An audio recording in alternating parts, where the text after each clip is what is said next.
John chapter 1, verses 1 to 14.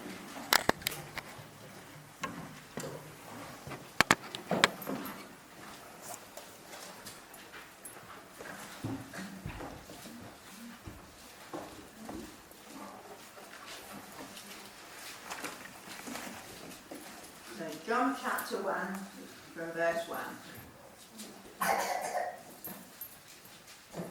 In the beginning was the Word, and the Word was with God, and the Word was God.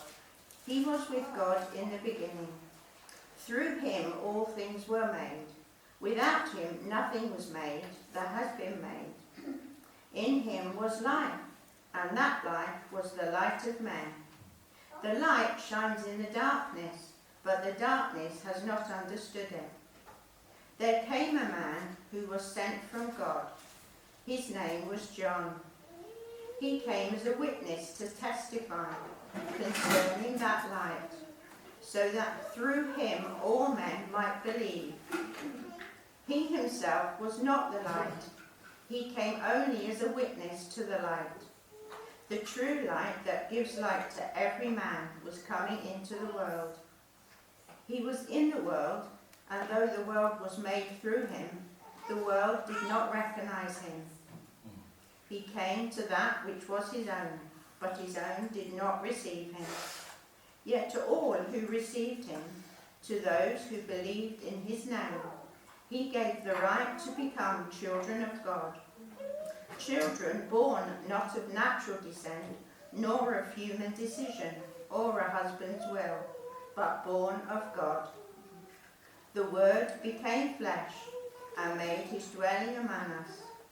We have seen his glory, and the glory of the one and only, who came from the Father, full of grace and truth. Praise the Lord. Thank you very much for that thought. I'm going to pass over to Martin now.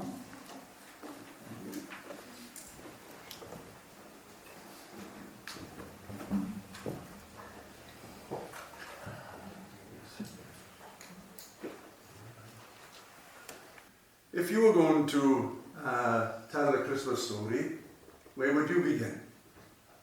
It's an incredible story, an outstanding story. And well, where do you begin? And when you read the four gospel writers, they all begin in different places. Mark, they say he's the earliest of the gospel writers. Whether that's true or not, I don't know, but they say with Mark, he begins at the beginning of Jesus' ministry. Doesn't bother with his birth, doesn't bother with his upbringing, doesn't bother with his teens, nothing like that at all. He brings him in straight at the beginning of his ministry. Matthew is a little different. He's writing to a different group of people, writing to people of a great Jewish background, and he wants to begin where Jewish history begins. And so he says, well, Christ is of the lineage, the family line of Abraham, and that's where he begins.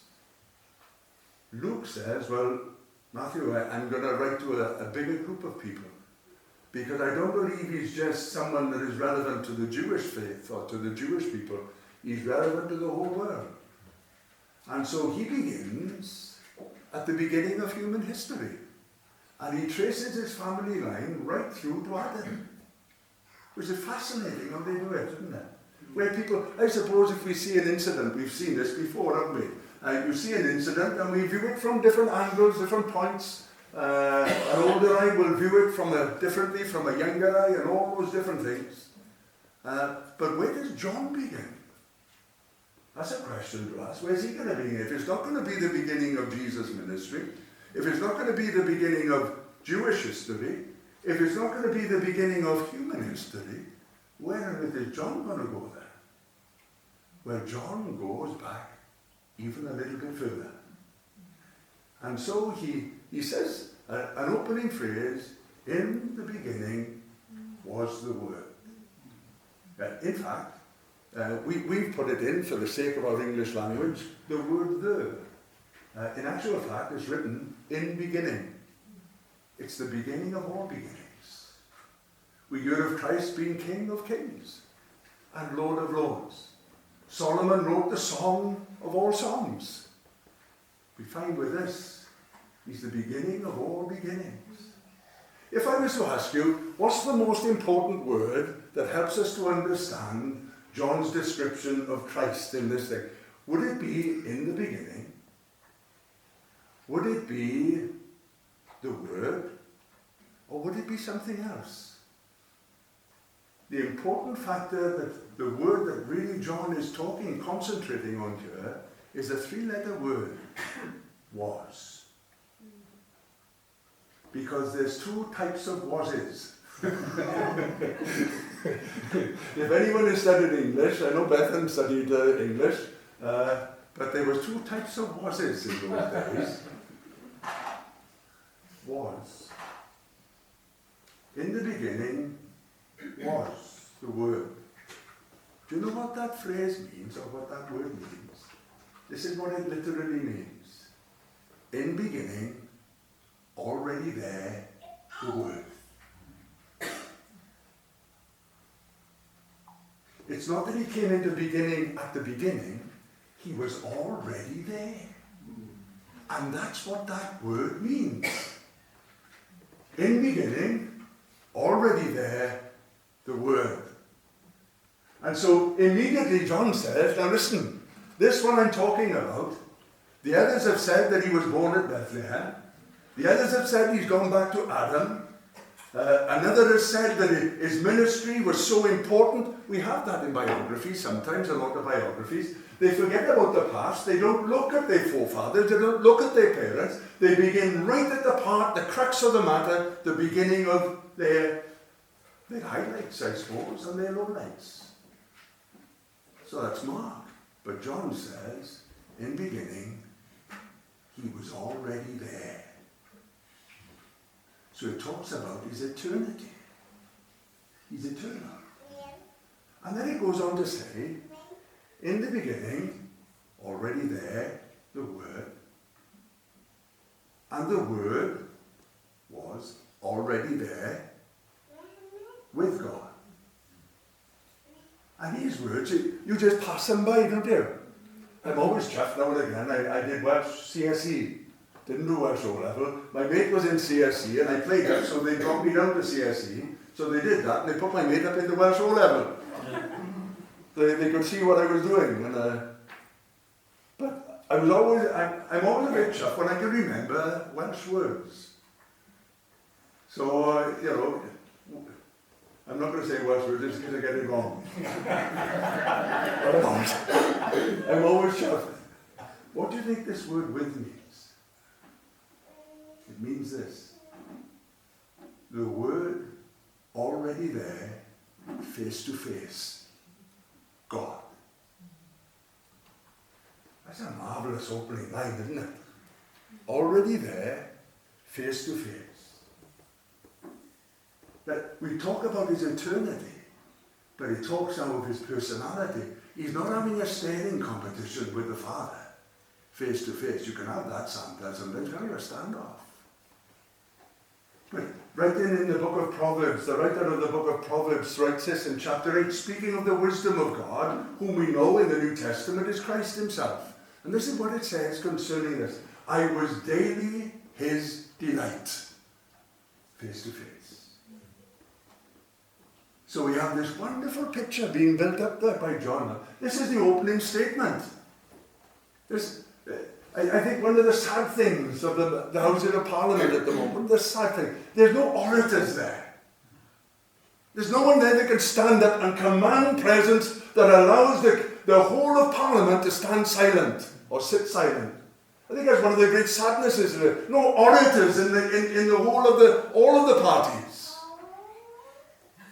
And yet we find with John, he comes, this fisherman that is regarded as ignorant, but he'd spent many years with Jesus. He writes in a manner that commands the attention of all. He was already there at the beginning, and he was face to face with the Father. And then he goes on to say, and the Word already there was God. His deity. In that statement, he brings out a threefold description of Christ: eternal, personal, and deity itself. in a statement, just like that. Face to face with God. Daily his delight. In the New King James Version, in Proverbs chapter 8, it's a lovely chapter when you read about the wisdom of God.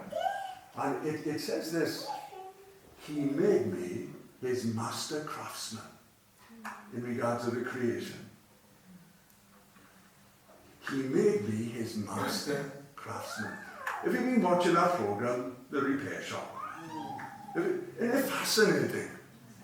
Incredible. Oh, I know they got the tools, but the skills they've got in their hands. That lady Susie, she's become almost so popular in the UK TV now, with the leather that she can work. Her brother Stephen, that can work, take apart clocks and that type of thing. And you've got different ones that guy Will, the carpenter, he almost starts crying every time when he hands it over. Have you seen his eyes? He's only crying every time. I bet he cries when they sing Edelweiss in Sound of Music. I bet he does. That time, he always goes glassy-eyed. The skills they've got. This is what it says concerning Christ. He has made me his master craftsman. And he's been describing the world that's been created. And so we find with Christ, already there, face to face, already God. Already. And so we can move on just a little bit. John takes his time to introduce the name Jesus. So he introduces him by another name. He uses his term, the Word, an unusual thing. Yeah, I suppose just superficially we understand straight away what the Word is. It's a communication, isn't it? The Word, we communicate. And so it's very simple of what Christ is being spoken of here. He is the communicator between God and man. God has spoken unto us in these last days by his Son. It's a simplification of that term, the Word, isn't it? He communicates. In verse 18 it says, unusual verse this, no one has seen God at any time. The only begotten Son, who is in the bosom of the Father, he has declared him. It means he has explained him. If there's any university board here, Joseph is there, and maybe you still in university now? Masters, yeah. You're doing your masters, well, I've got to be extra careful. He exegeted him. You come across this word sometimes. In our terms, he explained God. He could talk to doctors of the law. He could talk to governors. He could talk to princes. He could talk, like he spoke to that woman at the well, he could talk to her and explain God. It says in Luke's account, towards the end, I think it's around about chapter 21, just before he's arrested, he's in the temple, and it says, and the people hung on him. They literally hung on him to listen to what he had to say. Even in the midst of tremendous tension, he's still able to explain what God is all about. But as ever, I say it, I'm so poor at languages. I remember when Mr. Yola Walters was our Welsh teacher, and in Welsh CSE. And if we did, in a group of us, if we didn't know what the Welsh word was, we'd always stick IO at the end of it. So, walk is cerdded, but if we didn't know, walkio. It would always be along that line. Again, but you look back now and you think the years you wasted. I can remember being at Stonehenge on a history trip with our history teacher, and there were two boys there, Alan Lewis and Richard Parsons. Richard Parsons was Mr. Parsons, the head of geography son. And we were at Stonehenge, and there was a school from France there. Now we were about 13 years of age. And I was just stood there, and Alan and Richard had started talking to these schoolboys from France. And they talked in French. And I was absolutely fascinated as they were talking.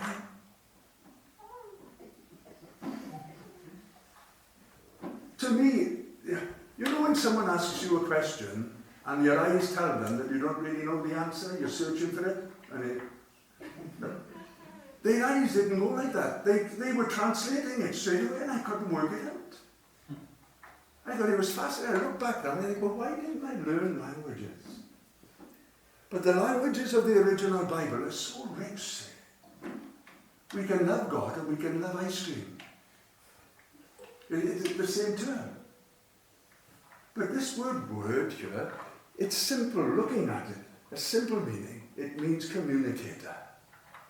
Simply means that. We understand that. But then there's a richer, deeper meaning to it. The word was created around about, the original word was created about 500 years before Christ. There was a man who was a philosopher. And he couldn't bring together in his mind, why is it that nothing stays the same? Everything seems to change. Everything is flux. Everything is on the move. So much so that one of his points was this: if you take your first step into the river, when you take your second step, it's not the same river. And in that sense, he's right, isn't he? Because the river has moved on. It's the same river. But that's how he was that's what he was trying to bring together. And he created this word because he felt within his heart there had to be someone who was controlling. Someone who would bring order. And he called it this word, Logos. Now those of you from the 1980s, now you won't remember, some of you won't remember that, Let's have a little scan. Carolyn, you won't remember the 1980s.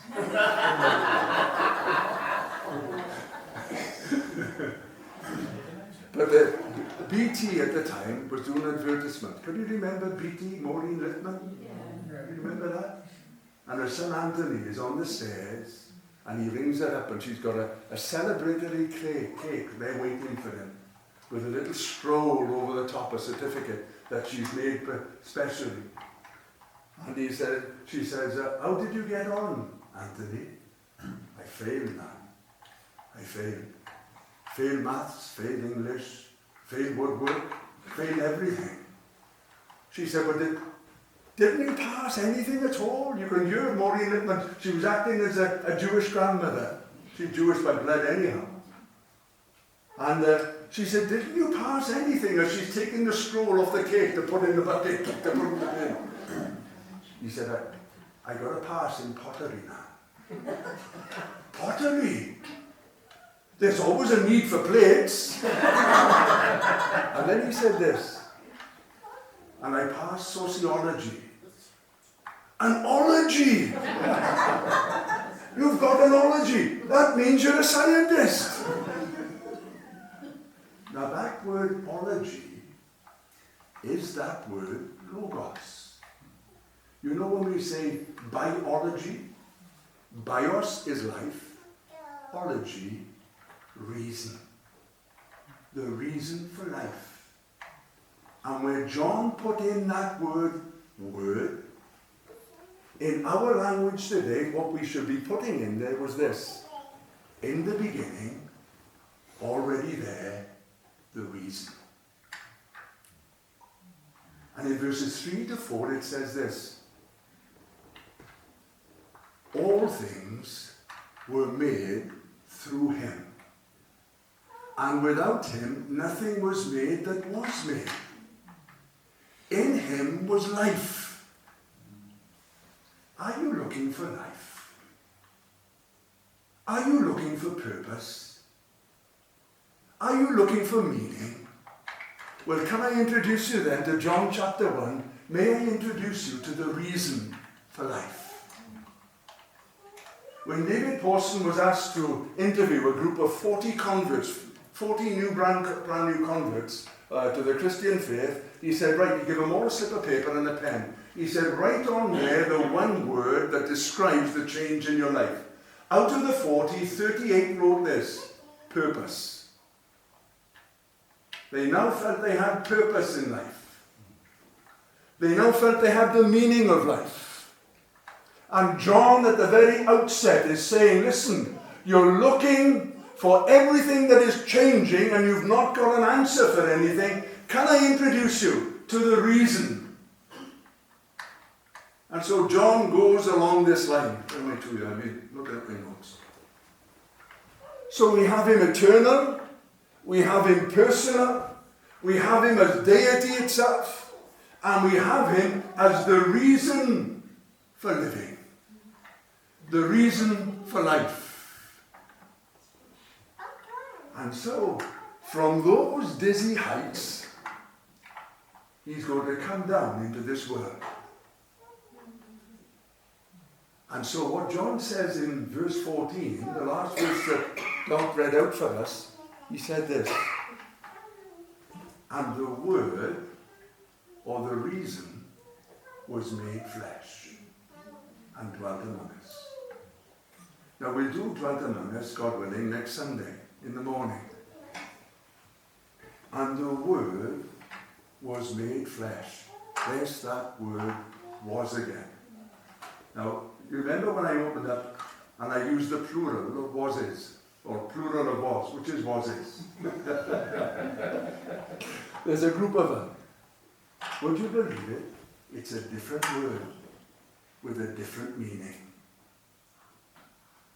Because the Word was not always flesh.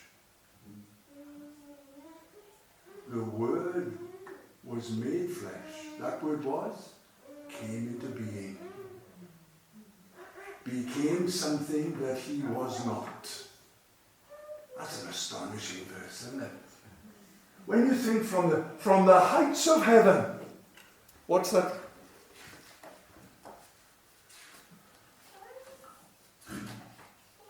Down from his glory, ever-living story, my God and Saviour came, and Jesus was his name. Born in a manger, to his own a stranger, a man of sorrows, tears, and agony. Oh, how I love him. Oh, I adore him. My breath, my sunshine, my all in all. The great Creator became my Saviour, and all God's fullness dwelleth in him. From such dizzy heights, he became like us. Astonishing when you think of it. That there's an incredible verse in the book of Colossians. It says not only did he make all things, and not only were all things made for him and by him, it said by him all things consist. Everything is held together by him. He created laws that people are now studying to explain. Why is it that the earth doesn't kick off on an axis when it's spinning at an angle that it should spin off?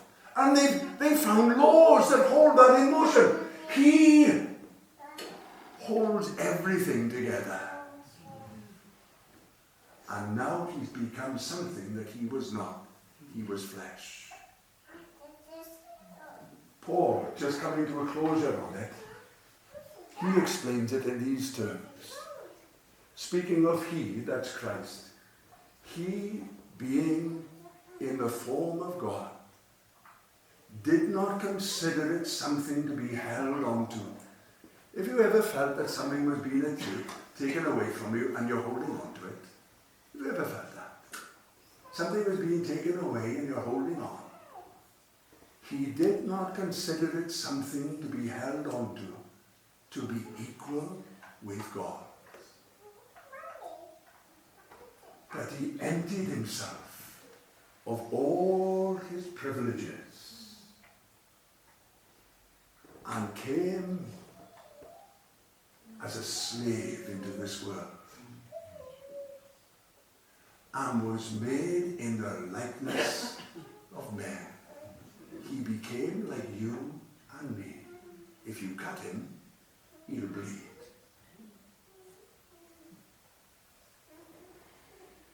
And it goes on to say in that verse there, being found in appearance as a man, he humbled himself and became obedient to death, even the death of the cross.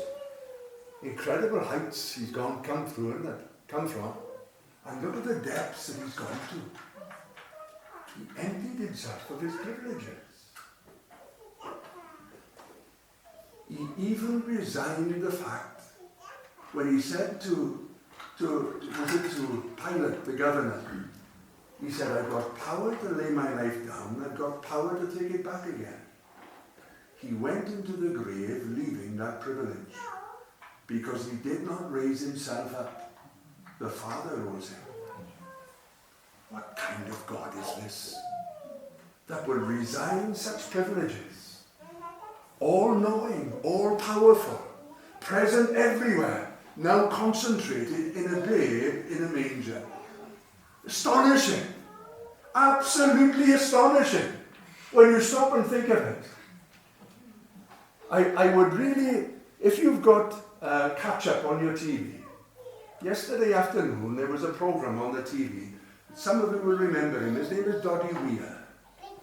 And he's got motor neurons disease. He's coming up this year now to his 50th birthday. And he takes the time from when he was first diagnosed about 2 or 3 years ago to this point here. And you see this man who was a British lion, but he was known as a lion. The heart of the party. A tremendous personality. And now by his own, it's so sad to watch. To see this man whose shoulders now around him, his arms that would stretch and catch in the line out, or palm off just with a single hand and it'd flatten you. Now they're shrunken and withered. And it's so touching, the whole of the program. Both Judith and myself ended up crying at the end of it when he talked about his 50th birthday coming up. What of Christ who came into this world from such power, from such dignity, from such holiness, from such beauty, to such a point that he was beyond recognition on the cross. He was beaten to such a degree that you could not even recognize him, the prophet says. How marvelous is this? Born that man no more may die. Born to give them second birth. Born to raise the sons of earth. The Word, the reason, the Lord Jesus Christ. He came into this world to die, to lift us up, that we might be like him now in heaven. It's almost like the reverse, isn't it? Us being so low, so broken, so frail, so sinful. And yet, a day is coming when we shall see him face to face. Just like it was in the beginning with him, with the Father, face to face. We'll be face to face with Christ, my Saviour. May God grant it to us in Jesus' name. Can I just say thank you for